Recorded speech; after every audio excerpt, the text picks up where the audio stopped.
Monter enfin en puissance, c'est ce qu'espèrent les Vendéens de Direct Énergie qui débriefent le parcours du jour, quelques minutes avant le départ. À partir de la Bazauge, là on est sur le premier passage où il y a vraiment une petite bosse, il y a une borne 5 à 4%. C'est l'étape la plus longue, 199 km, la plus difficile aussi, l'occasion pour les punchers de démontrer leur force.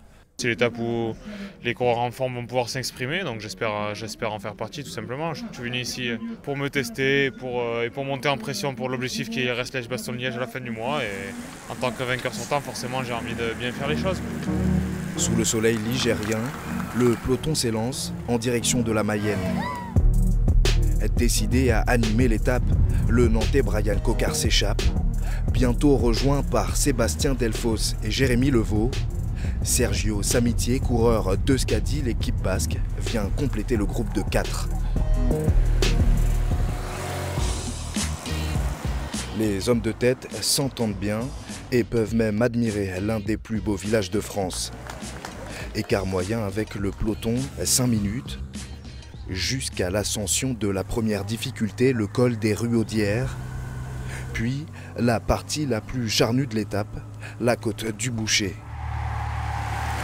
Les 4 hommes rattrapés, peloton fragmenté sur le circuit de Pré-en-Paille, un mano à mano s'engage entre une poignée de prétendants.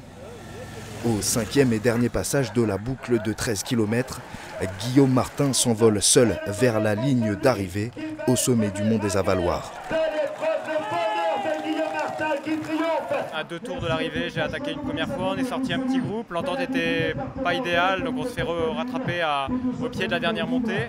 Et alors là, il y a mes 2 coéquipiers, Thomas Degan et Sandro Meurice, qui ont fait la montée rapidement. On a réussi si rapidement qu'en haut, il n'y avait plus que Sandro et moi. Donc là, on était à 2 km de l'arrivée, et puis là, évidemment, on n'a plus calculé. Et sur le devant du podium, Guillaume Martin, maillot jaune.